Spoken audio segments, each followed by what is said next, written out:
What's up everybody out there? Welcome back to yet another addictive fishing tutorial. My name's Jordan Knigge and today we're out here on the creek and we're talking about how to fish rooster tails for trout in creeks, rivers, and streams. So if you guys want to learn more about this fun method, stay tuned. It's coming at you right now.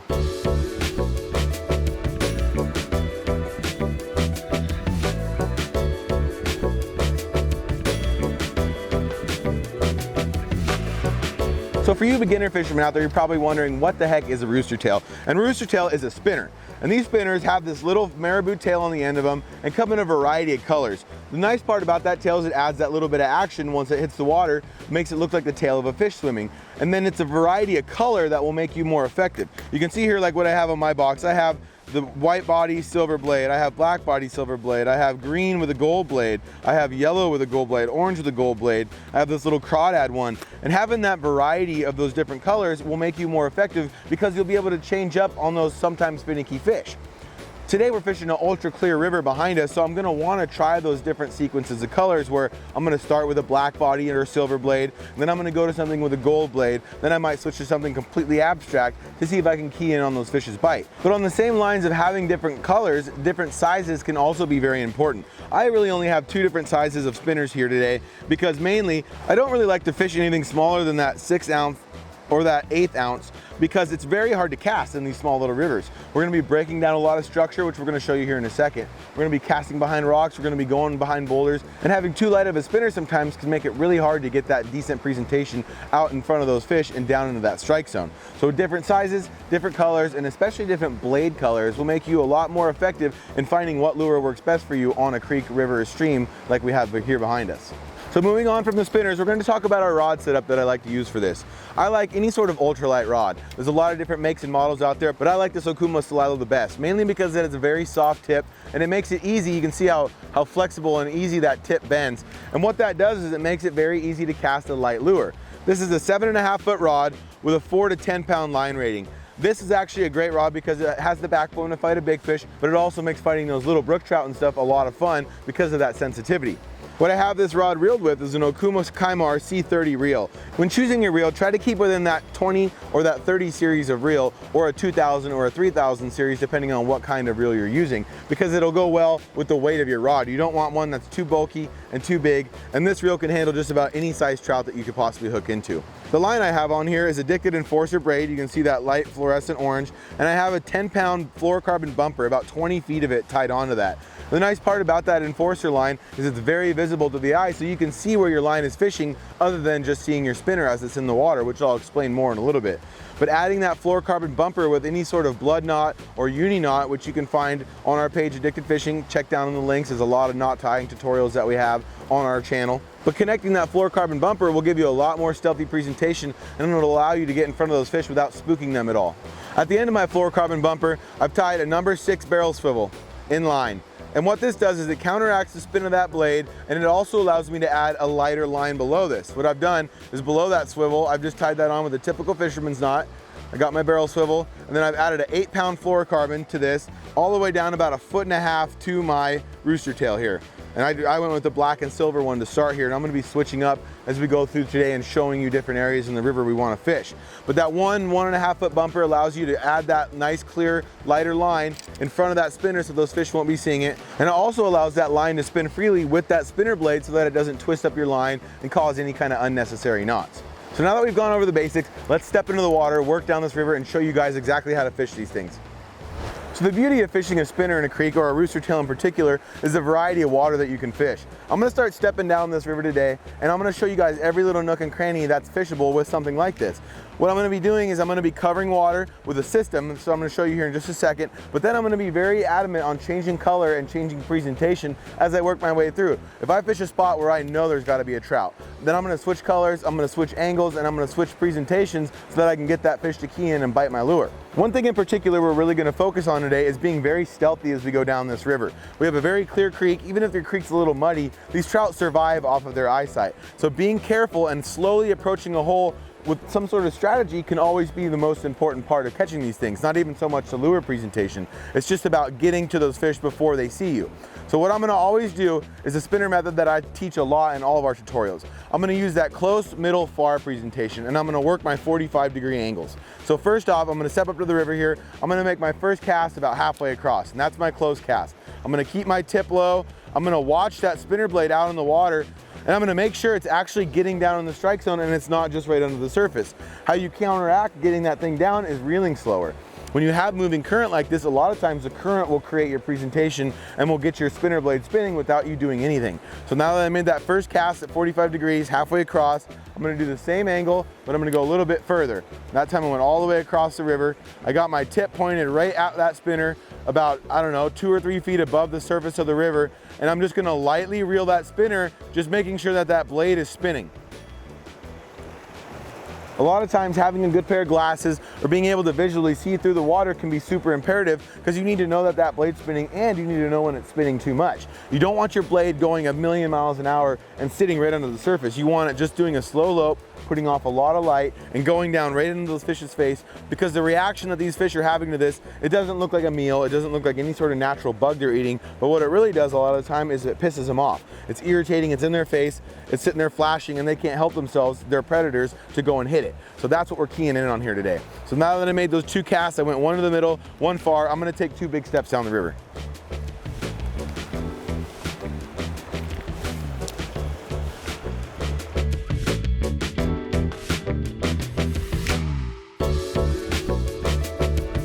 Okay, so I used that cast and step method all the way down to this top run. Now I'm doing a little bit different style of boulder here. I got a big boulder, I got choppy water out here in front of me, and I have a lot of surface disturbance. A lot of times this is where it's gonna be best fishing, but it's gonna take a little bit more technique of fishing it. So what I'm gonna do here, I'm gonna do the same thing. I'm gonna start close, basically just off the edge of these rocks where I can't see the bottom. Go right behind this boulder, and I'm gonna point that tip and get that thing spinning. And a lot of times, again, if you have a very hard current, snag. A lot of times if you have a very hard current like this behind a boulder, the beauty of the spinner is it'll spin without you doing anything. So if you can let that thing hang in the strike zone, sit right above those boulders and sit there and flutter, that fish has longer to look at it and is gonna be more apt to come and bite it. A little bit further on this next cast, let it kind of hang right in that riffle.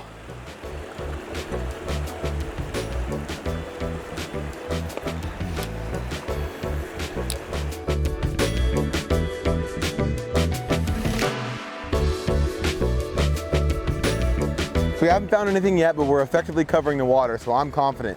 What we're gonna do now, I'm gonna step down river and get into a whole nother series of water. So now we found one of my favorite kind of spots for finding big fish.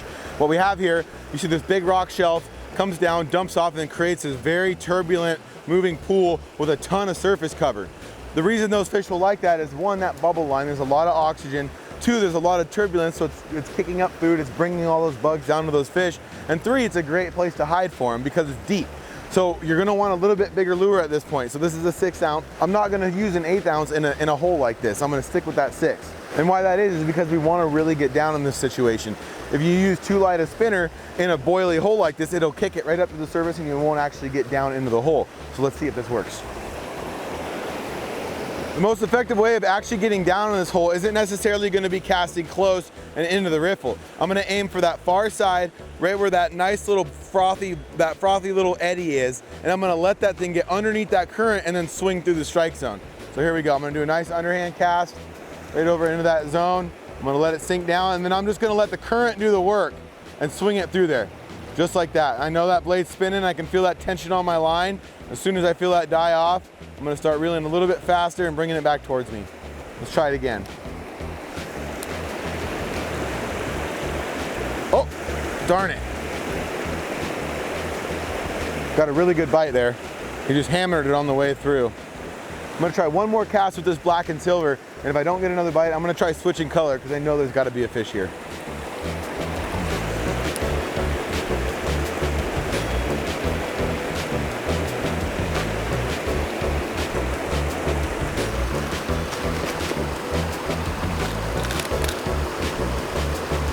So when I make this spinner change, I'm gonna go to something completely different and abstract.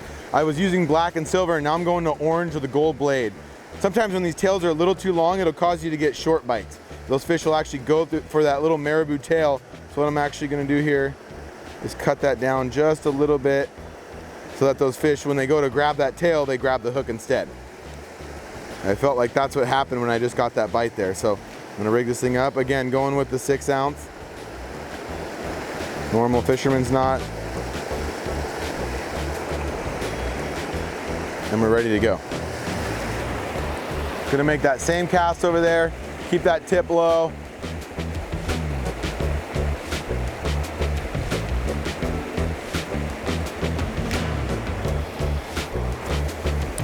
Okay, so now that I've covered up under that fast water, I'm gonna slowly start working my way down to the tail out of this run here.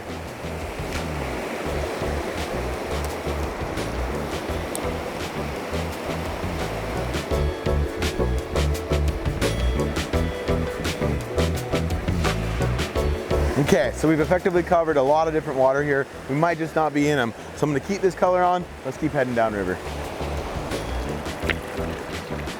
Okay, so we snuck down to another hole, guys. And one thing I want to specify on is because we're at an elevated position like this, we're going to really stay back because our stealthiness is going to even come into more play in a situation like this where we're up above the hole. These fish, they're one of some of their only predators in the world, come from the sky. So if you're up high and you're in front of the hole, odds are you're going to spook those fish before you ever make a cast. So I'm sticking with my gold and my orange. What I'm going to do is I'm going to work each one of these feeding lanes. These fish will sit, and the thing for a trout is they want to be able to expend the least amount of energy and get the most amount of food. This is a perfect scenario of that. We got 3 or 4 different current lines coming through here. You can see the bubbles, you can see the different seams coming through here, and that's just all a feeding lane. So I'm going to start with in close, right up behind this shark fin rock, and I'm going to work my way across, staying back almost in the trees so that these fish aren't going to see me.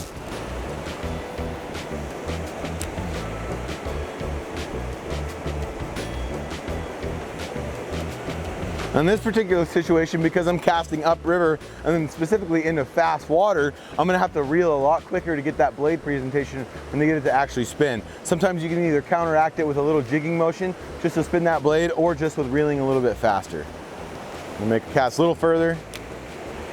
Ooh, natural presentation. And I'm gonna get that thing moving. Okay, I worked that seam, now I'm gonna go to that far side.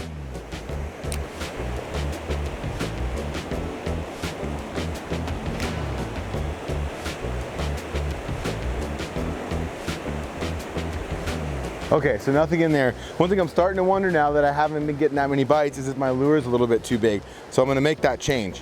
I'm gonna take this 6 ounce off and I'm gonna go to a little 1/8 ounce. Something a little bit smaller, same color sequence, but just a little bit smaller profile. Something that those little fish will have a little bit easier time grabbing and eating.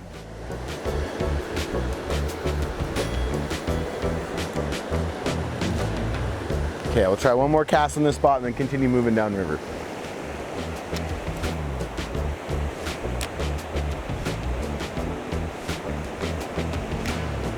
One thing I'm noticing already casting the small one is it's not getting down quite fast enough, and 2, I'm not getting a good blade spin. So what I'm gonna do is I'm actually gonna tune this blade. I'm gonna take that thing and I'm gonna ever so slightly make just a very, very small bend in it. And what I'm gonna notice now, you can watch this thing out in the water, is how much better that blade will actually spin because it has a little bit of a cup to it. It's actually catching that water and it gives it a reason to actually catch that water and spin. So along the same lines, because I want this thing to get down in the strike zone a little better, I'm gonna add a split shot.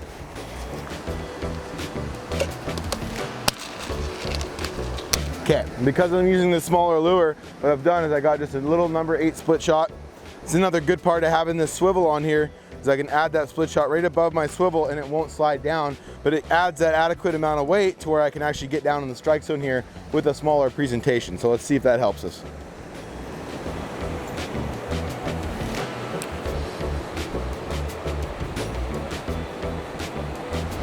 So I'm just swinging it right in behind these bolts. Oh, there he is, there he is. Got him right at the very end here. Perfect. Look at that beautiful little creature. So went back to the black and silver. Come on, little guy, chill, chill. Beautiful little brook trout. Absolutely stunning little guy. So really didn't do anything different. Just kept working my way down, kept covering water, and it kind of as I expected. These fish are a little bit smaller in this creek right now. They're not migrating out of the lake to come up here and spawn, so we're getting some of these residual, these resident rainbows like this. And there you have it, guys. The old rooster tail coming through in a pinch. All right, little buddy, thank you. Thanks for playing with us. All right, so there you have it, rooster tail in action. It's a great method because you can see the kind of water we fished so far. We fished the deep, rapidy, boily stuff. We fished the rock boulder gardens. We fished the big, deep holes, and it really can pull fish out of anywhere. That was probably only about this deep, right behind that little boulder. Cast it out, swung it through, and he just clobbered it. So let's keep working down the river.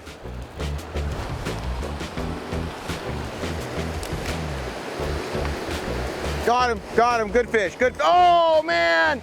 Oh, that was a giant. Oh, that was a really good one, everybody. Just got hammered. Same kind of spot, like I said before. A lot of times these really broken and really turbid spots can have the biggest fish in them. I hit that little swirl eddy on the far side, let it swing in, and it just got crushed. Let's see if he'll bite again.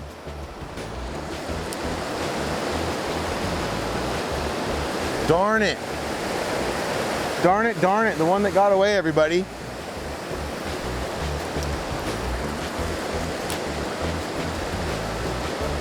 All right, so as a latch stitch effort, I'm gonna go to the green and the gold. A lot of times if you lose a good fish like that, and that fish will sit and go right back into the same zone it was feeding at, if you switch colors, if you switch sizes, or switch presentations, you can get them to bite again. So I'm gonna go with a completely different color profile.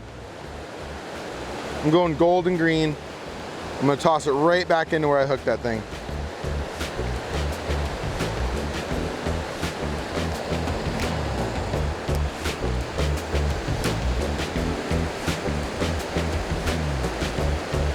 So one thing that brings to light, and one thing to be very mindful of when you're fishing these little creeks like this is a very aggressive presentation.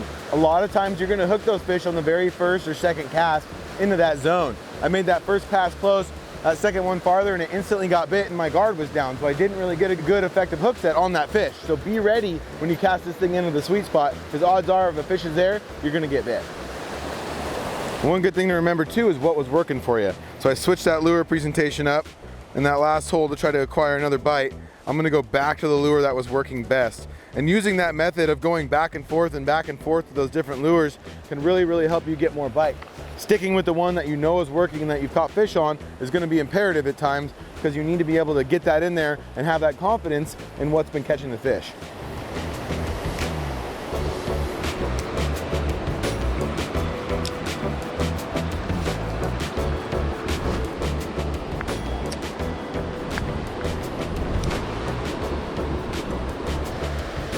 Got him, got him. Nice. So same technique, everybody. Working my way down, casting behind really any piece of structure that I can find. Look out, littles.